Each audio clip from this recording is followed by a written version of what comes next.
Assalamualaikum warahmatullahi wabarakatuh. Waalaikumsalam warahmatullahi wabarakatuh. Selamat ya siang para penonton semua. Kali ini kita akan hadir pada perjumpaan pertama obrolan Mbah Jungring dengan Mbah Buya. Biasa beliau terkadang dipanggil Abuya, kadang dipanggil Gus, kadang dipanggil Mbah.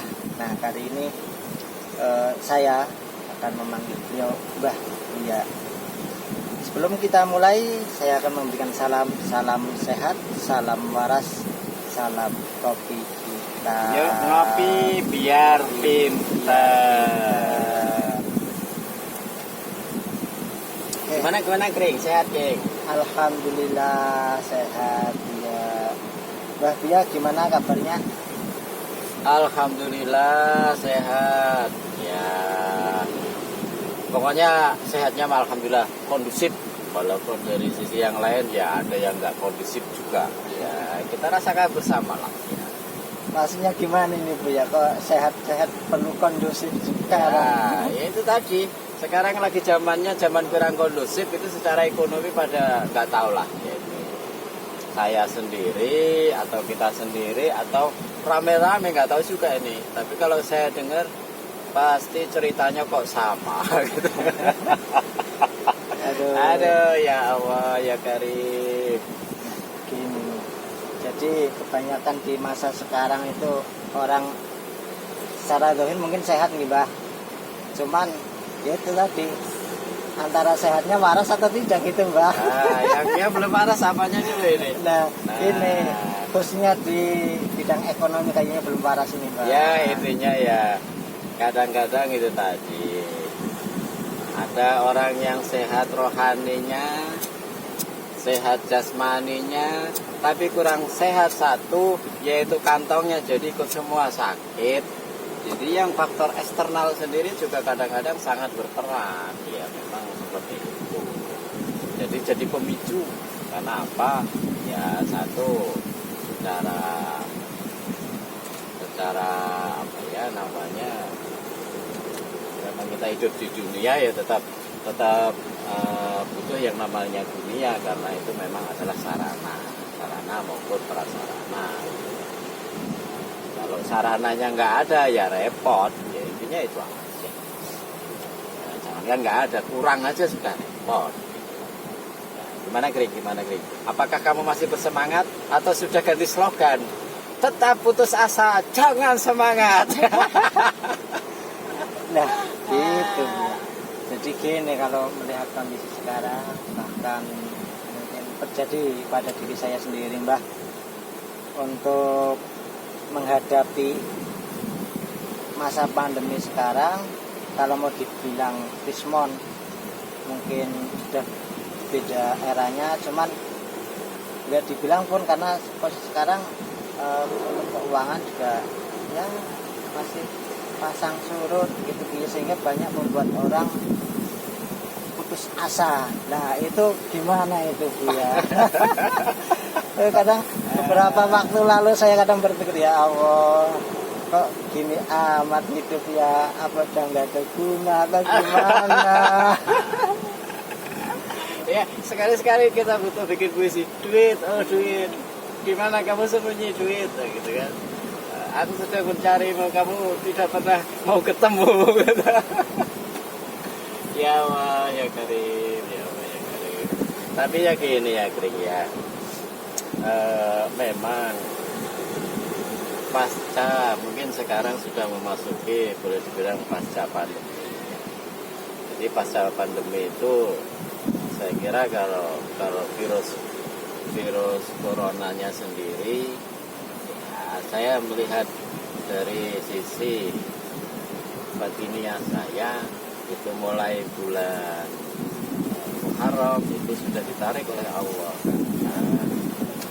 Saya kira mungkin saat ini tinggal sisa-sisa paling ya sekitar 10% atau 20% saja. Tapi ya tetap kita harus berhati-hati, tetap kita menggunakan ya apa yang disarankan pemerintah, prokes ya masker, jaga imun, itu. Cuman sekarang yang jadi masalah adalah penyakit susulannya, yaitu penyakit ekonomi. Ini ekonomi karena tidak seperti awal-awal tahun yang lalu ketika lockdown, ketika kita diinstruksikan, dianjurkan oleh pemerintah untuk diam di rumah. Pemerintah membuat kebijakan yaitu bahwa yang punya hutang itu boleh ditangguhkan dulu. Kita bisa mengajukan daripada penangguhan supaya tidak bayar dulu. Nah, sekarang karena sudah setahun yang berlalu, taken kontrak pun sudah selesai, berjalan kembali. Sementara ekonomi belum normal, ya pada sakit semua sekarang. Nah, kadang-kadang kita berpikir bahwa orang kecil repot juga ya seperti ini. Nah, orang-orang yang pengusaha seperti apa ya? Sebetulnya sama aja, mereka pun sama. Cuman kita nggak pernah karena kita jarang gaul dengan orang pengusaha ataupun yang istilahnya ya bisnisnya yang sudah itu sebetulnya sama saja. Mereka pun kesulitan. Ya. Itu ya efeknya kalau yang atas saja kepalanya saja sudah sakit, pasti bututnya ya sakit. Seperti itu sudah hukum alam gitu kan. Sehingga terjadi banyak pengangguran karena di PHK, karena ya macam-macam. Nah, terus sekarang yang harus tentu yang kita kerjakan ya istilahnya survive lah, bertahan hidup. Sekarang konsepnya ya bertahan hidup saja sudah. Tapi begini, saya yakin kata Allah kan begini ya, innama al-usri yusron wa innama al-usri yusron. Jadi cuman kan di situ ada kalimat innamanya, sesungguhnya sesudah kesulitan maka akan ada kemudahan. Nah, itu kata Allah begitu. Nah, terus di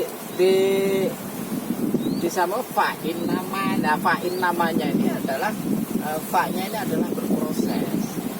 Proses nggak langsung terjadi, artinya ya mudah, ya sulit, mudah lagi, mudah sulit lagi, ya seperti itulah manusia memang, supaya kita itu merasa menjadikan hamba diri kita bisa bergantung kepada Allah. Itu kadang-kadang harus dikasih kesulitan. Kalau dikasih mudah terus lama-lama kayak Fir'aun. Bapak dalam sejarah Fir'aun dia lahir sebagai raja, tidak pernah sakit, tentaranya banyak, akhirnya mengaku Tuhan. Nah, Allah kadang-kadang dengan cara artinya membuat kesulitan untuk manusia, tapi dikasih kemudahan lagi, dikasih kesulitan lagi, ya seperti itu sudah. Ya, seperti inilah kita kadang-kadang berpikir ya.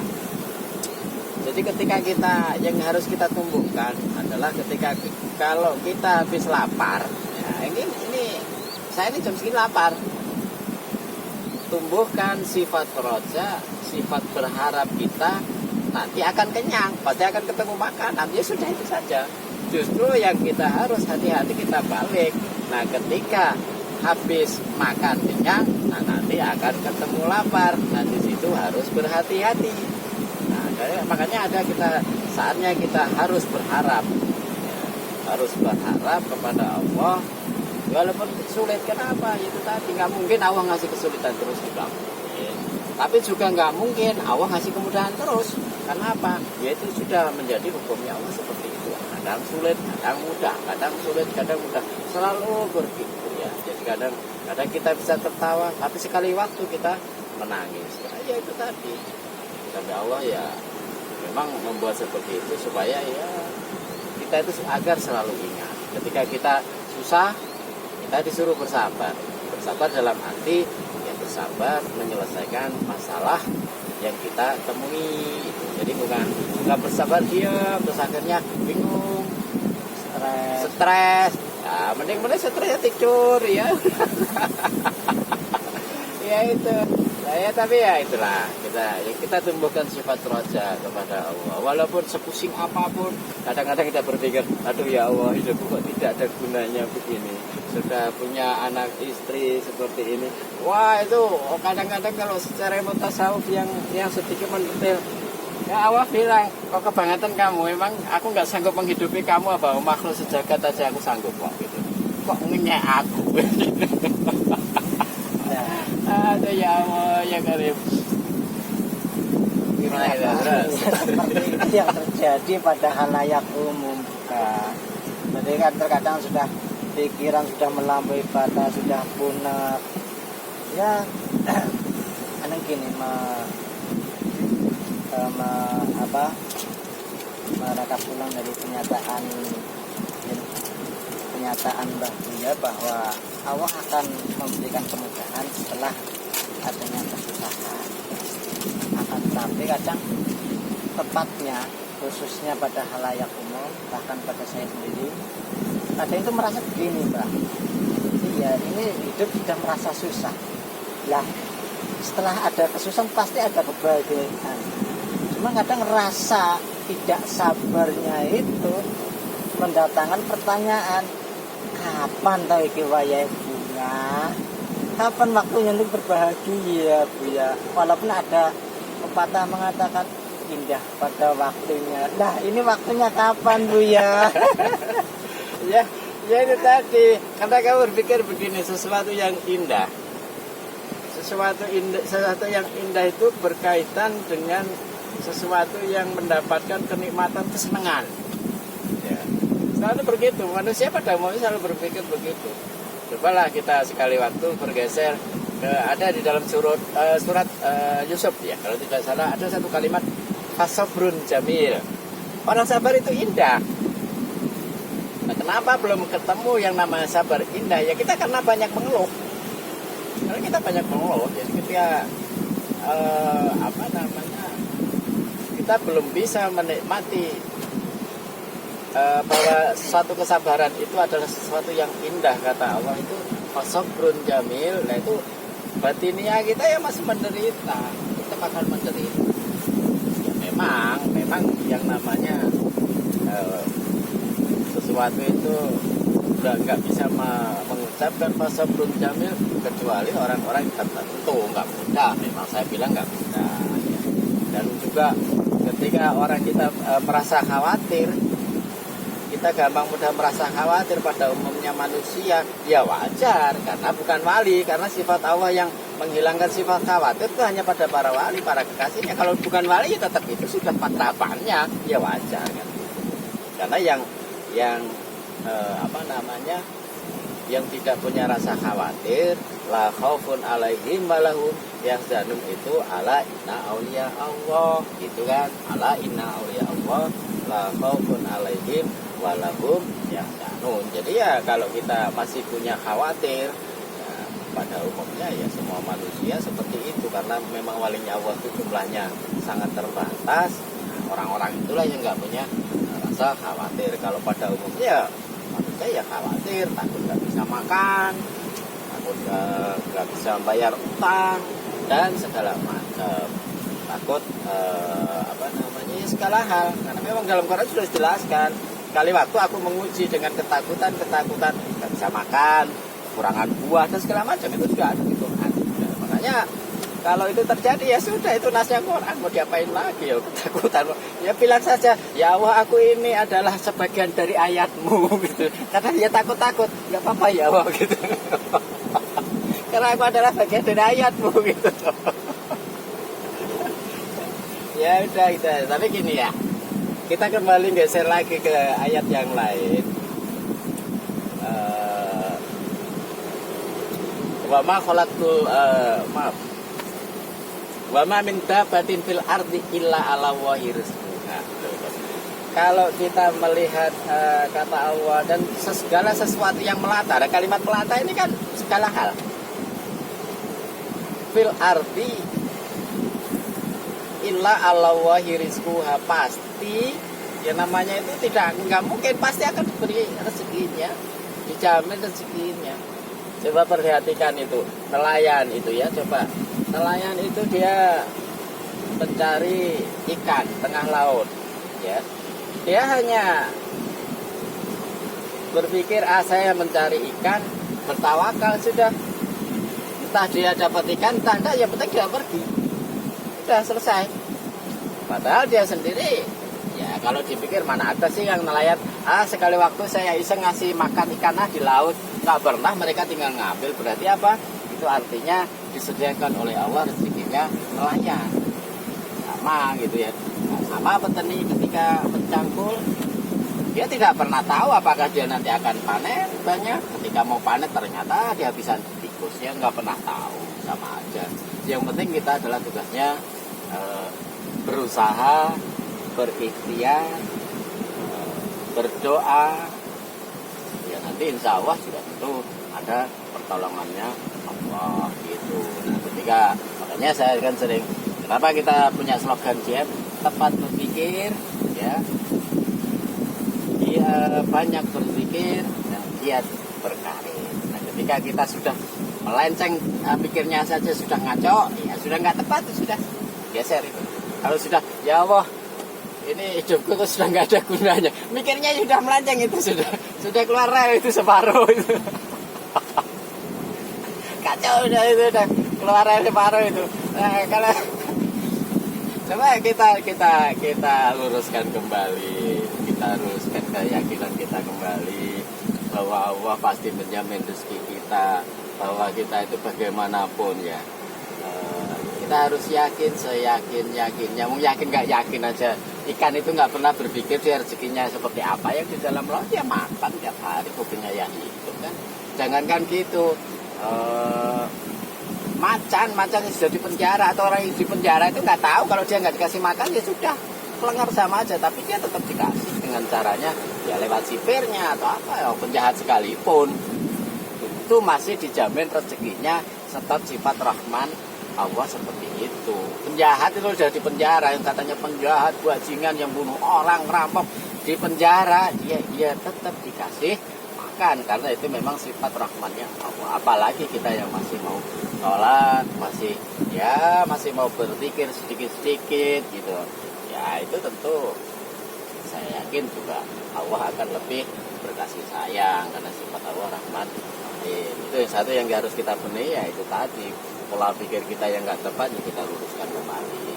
Terus yang kedua tentu ya itu tadi kita harus banyak berzikir. Dalam arti berzikir sini juga tentu lebih banyak memperbanyak ibadah kita, mendekatkan. Saya pernah bilang kalau kamu mencari rezeki ya uber-uberan kemana-mana, cobalah cari sumbernya rezeki. Yang punya rezeki siapa? Dekati. Ya itu tadi, yang punya rezeki, sumbernya rezeki ya Allah sendiri. Nah, sumber itu Allah nggak pernah miskin.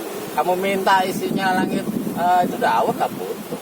Tinggal masalahnya itu tadi. Kadang-kadang kita memintanya itu kadang-kadang ya itu tadi salah prosedur.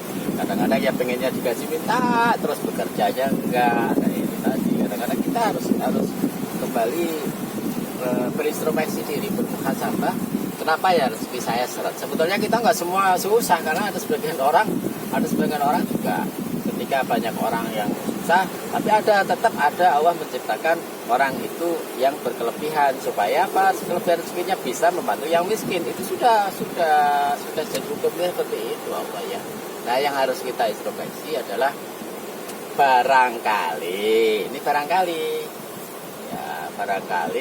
ibadah kita sudah males-malesan, sholat kita sudah banyak molornya, wiridan kita sudah banyak banyak kacaunya, lebih banyak tidurnya ketimbang banyak pikirnya, kan gitu. Nah, itu yang kita harus introspeksi. Ya kalau kita menuntut terus, ya kadang-kadang saya sendiri suka berpikir yang pertama, wah kalau rezeki saya lagi seret, yang saya periksa adalah wah kerja saya malas nggak, itu aja udah. Saya kerja ke Allah malas nggak, gitu aja sudah selesai. Kalau malas ya sudah, ya wow, engkau mengurangi rezeki pun ya wajar, saya malas kerja, udah selesai. Jadi kita nggak menuntut Allah gitu kan. Nah, ya kita yang harus merubah diri kita untuk bersemangat bekerja lagi untuk Allah, berpikir, sholat duhanya dan segala macam kita benahi lagi. Nah, nanti insya Allah akan normal kembali. Ya kerja dulu lah, kerja dulu kita ke Allah, supaya nanti Allah pun akan membayar kita. Nah, seperti itu, jangan kita menuntut berdoa saja, Allahumma ya Allah berikan aku rezeki. Ya sekali-sekali itu subhanallah, alhamdulillah, la ilaha illallah, wallahu akbar.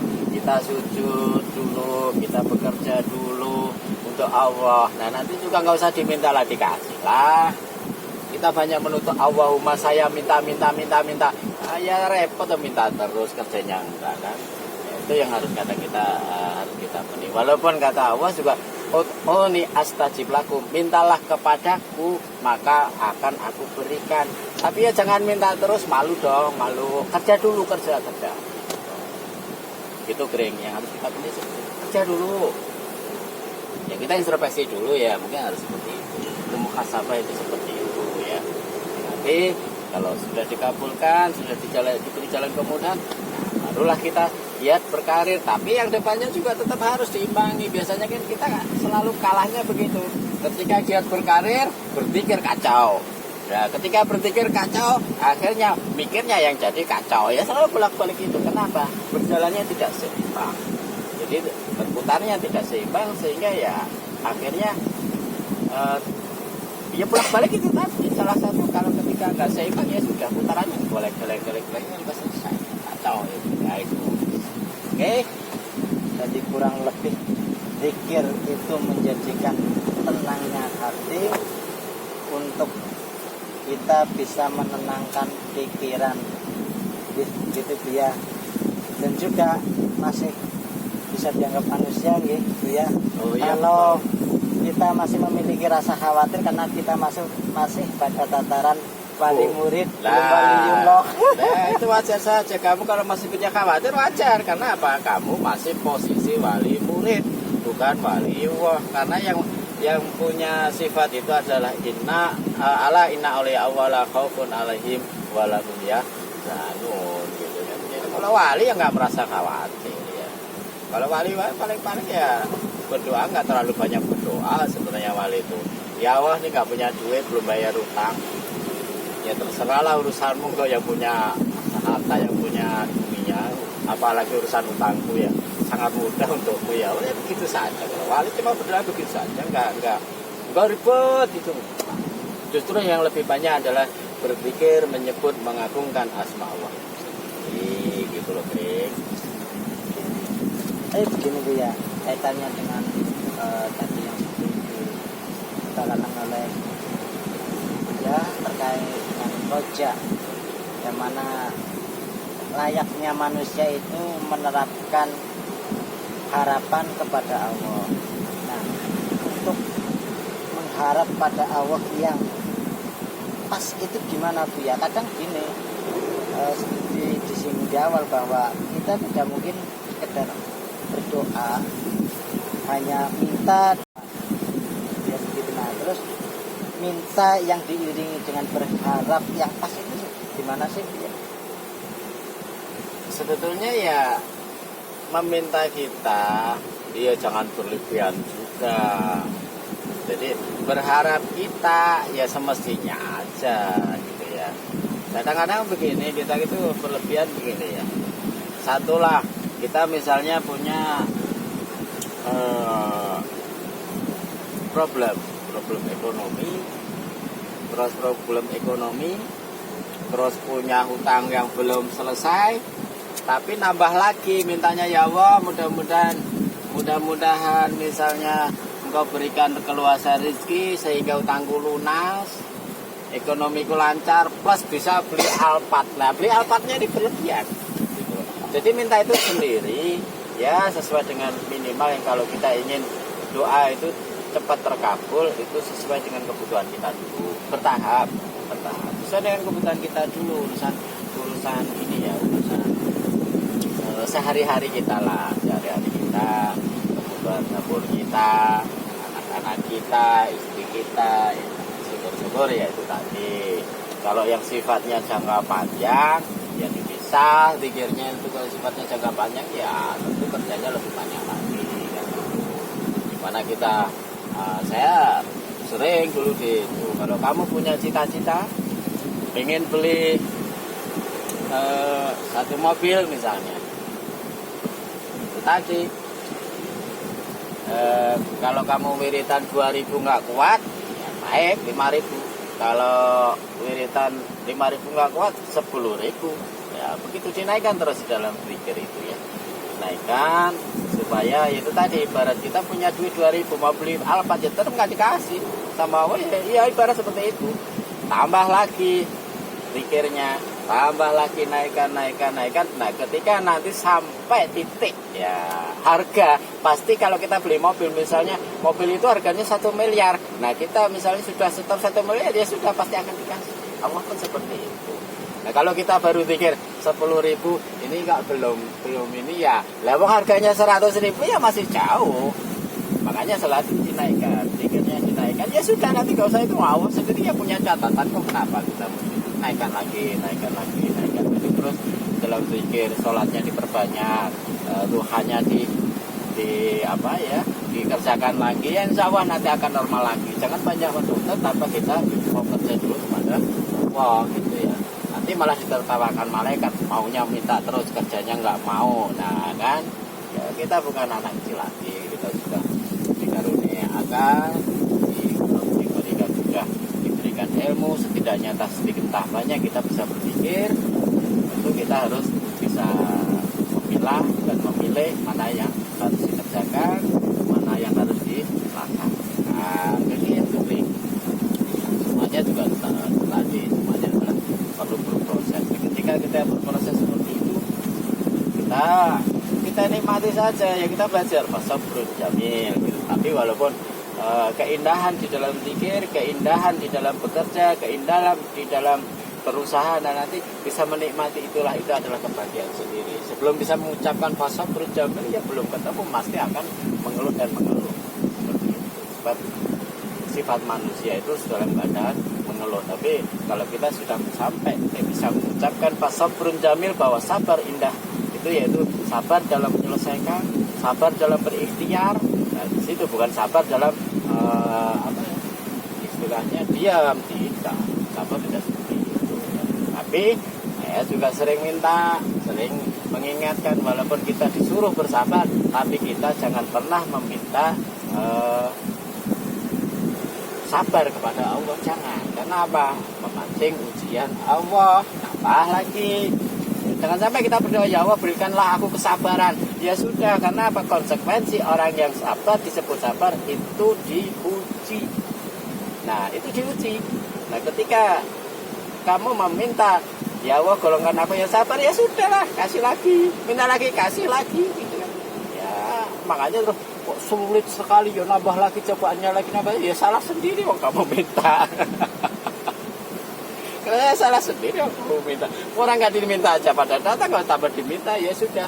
Dan karena apa ya, orang yang minta sabar itu sedikit kapasitasnya ketimbang minta rezeki, makanya ya lebih didahulukan.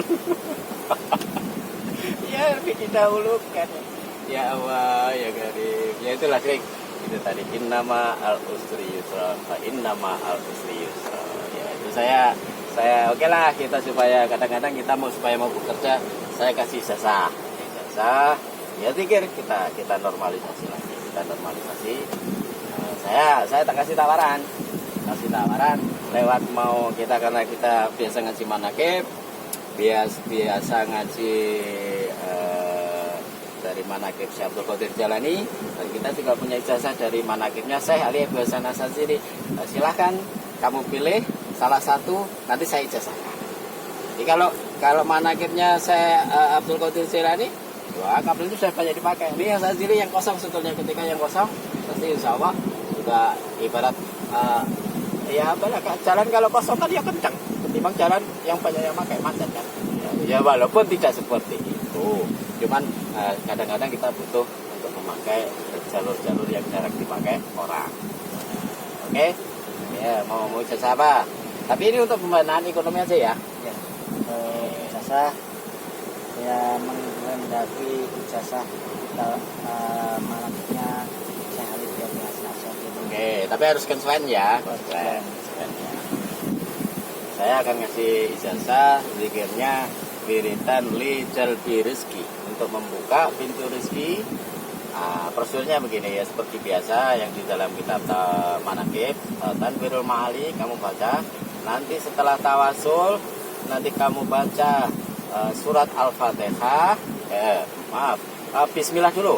Bismillah dulu 21 kali. Bismillahirrahmanirrahim. Bismillahirrahmanirrahim. Bismillahirrahmanirrahim 21 kali. Kemudian dilanjut membaca surat Al-Fatihah 100 kali. Kan? Yang ketiga disambung lagi membaca sholawat. Sholawat yaitu Ahmadur Rasulullah Muhammadur Rasulullah 75 kali. Kemudian lanjut membaca kitab Tanwirul Ma'ali sampai selesai. Nah, waktunya. Nah, ini waktunya. Waktu-waktu mustajabah.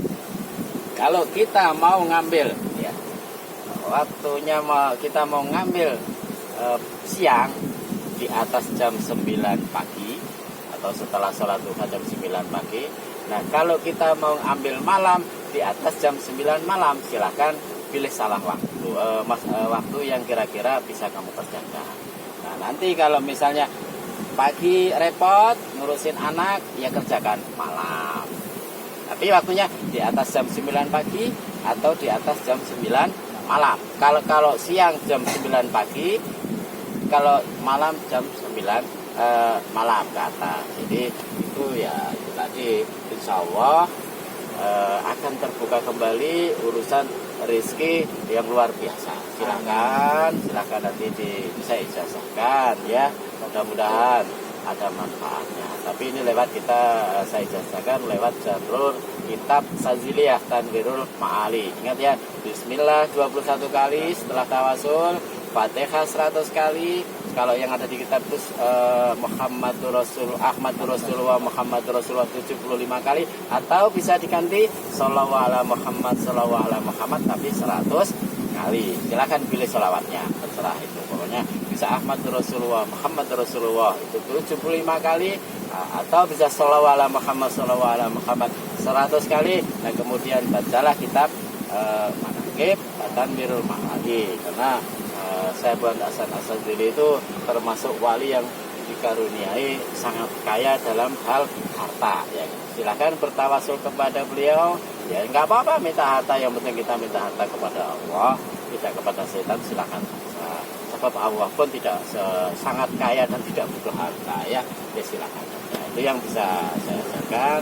Mudah-mudahan ya bisa bermanfaat untuk kamu dan mungkin bagi penonton channel ini ya, bisa silahkan dikerjakan lewat jalur Tanwirul Ma'ali.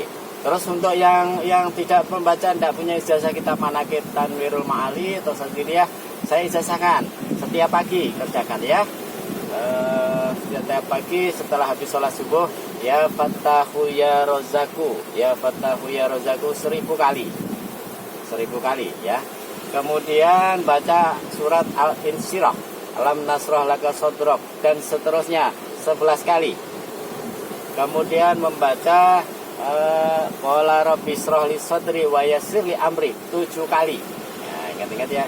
Kemudian membaca Allahumma ya Muyassiru Yassir wa ya Mutabbiru Tabbir wa ya Musahilu Sahil Sahil alaina kulla asir bijahil basirin nadir wa karamah Syekh Abdul Qadir 33 kali setiap habis sholat subuh. Insya Allah ekonomi rezeki akan terbuka kembali. Allahumma amin. Itu aja kering yang bisa saya sampaikan. Nanti yang nonton takut bosen ya. Terima kasih. Yuk kita ngopi itu. Untuk para penonton bisa mengamalkan dari ijazah tersebut. Insya Allah ya, silahkan diamalkan. Kopi itu ijazah. Ya, silahkan kita ngopi biar pintar. Salam sehat, salam waras, salam sejahtera, dan salam kopi hitam. Terima kasih. Wassalamualaikum warahmatullahi wabarakatuh.